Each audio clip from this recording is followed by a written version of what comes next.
जाएगा। जो यमुना मैया का पानी कल कल कल्लोर कर रहा था सब शांत हो गए हैं। जो गैया बछड़ा इधर से उधर कृष्ण के आगे पीछे डोलते थे सब शून्य हो गए हैं, सब शांत हो गए हैं। सभी ने मुस्कुराना बंद कर दिया है, फूलों ने खिलना बंद कर दिया है। राधा रानी रथ को पकड़ करके रो रही है कि कृष्ण मत जाओ। कृष्ण रथ से उतर करके राधा रानी को समझाते हैं, तुम तो सब जानती हो, तुम मुझे क्यों रोक रही हो? तुम चाहो तो मेरे साथ चल सकती हो राधा, मेरे साथ चल सकती हो। तुम्हें चलना है तो मेरे साथ चलिए। लेकिन राधा रानी ने हाथ जोड़ी, कन्हैया मैं तेरे साथ नहीं जा सकती, कन्हैया मैं तेरे साथ नहीं जा सकती, क्योंकि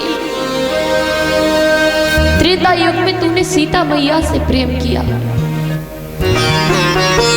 जब तुझे वनवास हुआ तो तू सीता मैया को भी साथ में ले गया, और सीता मैया जब अवध से निकल गई तो अवध का नाश हो गया, ससुर जी मारे गए, भैया भरत राज्य को छोड़ करके रहते हैं। 14 वर्ष तक अवध के लोगों के चेहरे पर मुस्कुराहट नहीं आई। तो तूने त्रेता में जिससे प्रेम किया, जिस सीता से प्रेम किया, वो सीता जब छोड़ करके अवध को चली गई तो अवध दुख में पड़ गया, शोक में पड़ गया। और अब मैं द्वापर में तेरे साथ अगर चल दी तो मेरा ब्रज शून्य हो जाएगा, शांत हो जाएगा। मैं तेरे साथ अब नहीं जाऊंगी, तू अकेला ही जा, मैं तेरे साथ नहीं जा सकती कन्हैया। मैं अपने ब्रज को, अपने वर्षानी को, अपने गोकुल को बिखेरता हुआ नहीं देख सकती। तू जा, मैं सब सवाल लूं, हम जानते हैं तू क्यों आया है।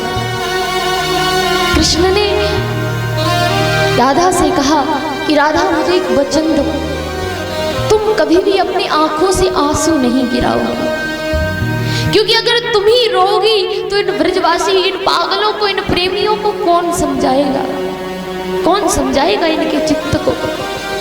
तुम जाओ, लेकिन राधा तुम कभी मत रोना। कृष्ण आगे बढ़ते हैं,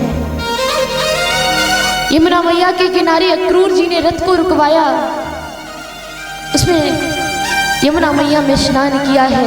स्नान जब किया तो अंदर जैसे ही डुबकी लगाई है, अंदर को जल के अंदर मुंह किया तो देखा कि एक कृष्ण उन्हें जल के अंदर दिखाई दे रहा है। जल के अंदर एक कृष्ण दिखाई दे रहा है, और जैसे ही बाहर देखा तो एक कृष्ण रथ पर बैठा है। तो उन्होंने देखा कि एक जल के अंदर दिखाई देता है, एक जल के बाहर, यानी कुछ तो माया है। फिर से जैसे ही मुख को जल के अंदर किया है, भगवान ने अपने चतुर्भुज रूप के दर्शन करा दिए हैं। अक्रूर जी ने लाला के चतुर्भुज रूप के दर्शन कर लिए, और अब उन्हें विश्वास हो गया है कि अब कृष्ण कंस को नहीं छोड़ेगा, अब कंस मारा जाएगा, अब धरती से आधा पाप दूर हो जाएगा। ऐसा विश्वास श्री अक्रूर जी ने अपने मन में बिठा लिया है, और मथुरा की तरफ चले हैं। मथुरा की तरफ जब चले, मथुरा में जैसे ही प्रवेश किया है, तुरंत कन्हैया ने कहा है, अक्रूर जी आप रथ यहीं रोक दीजिए, आप जाइए, मैं मथुरा घूम करके आऊंगा। कहा जाता है कि कन्हैया के साथ में उनके सखा भी गए थे धनुष यज्ञ देखने।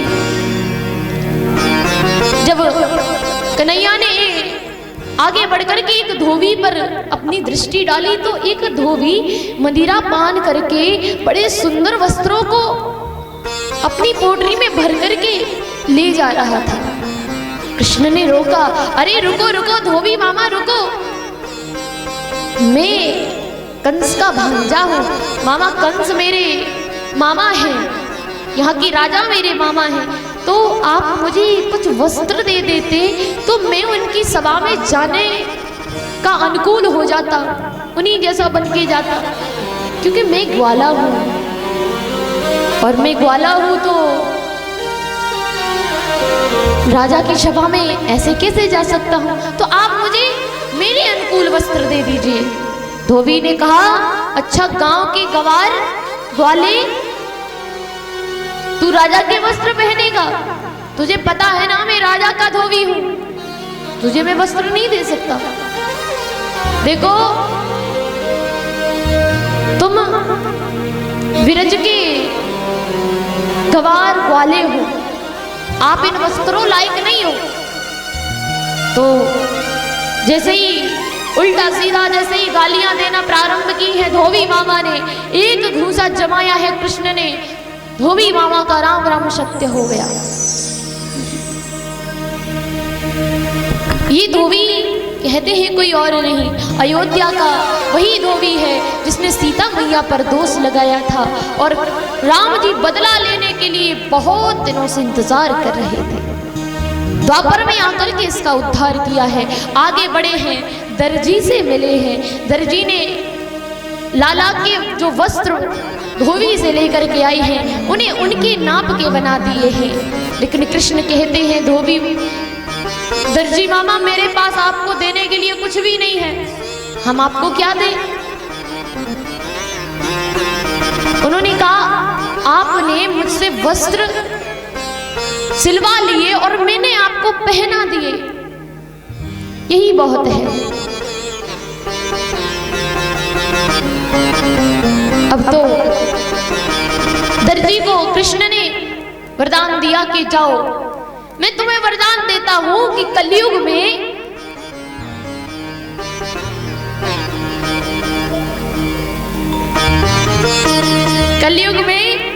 जितने का कपड़ा नहीं हुआ करेगा मामा आप उससे ज्यादा सिलाई ले लिया करना। दर्जी को आशीर्वाद दिया तो देखो आज वही जमाना है, जितने का कपड़ा नहीं आता जितने की सिलाई लग जाती है, कपड़े से भी दुगनी सिलाई ले लेते हैं। तो ये वरदान कन्हैया का दिया हुआ है। आगे बढ़े, और ये दर्जी कौन था? ये भी अयोध्या, ये जनकपुरी का, ये मिथिला का दर्जी था जिसने राम जी के विवाह के कपड़े बनाए थे, लेकिन मन में एक इच्छा थी कि इन्हें अपने हाथों से पहनाए जाए। उसी इच्छा को पूरा करने के लिए द्वापर में ये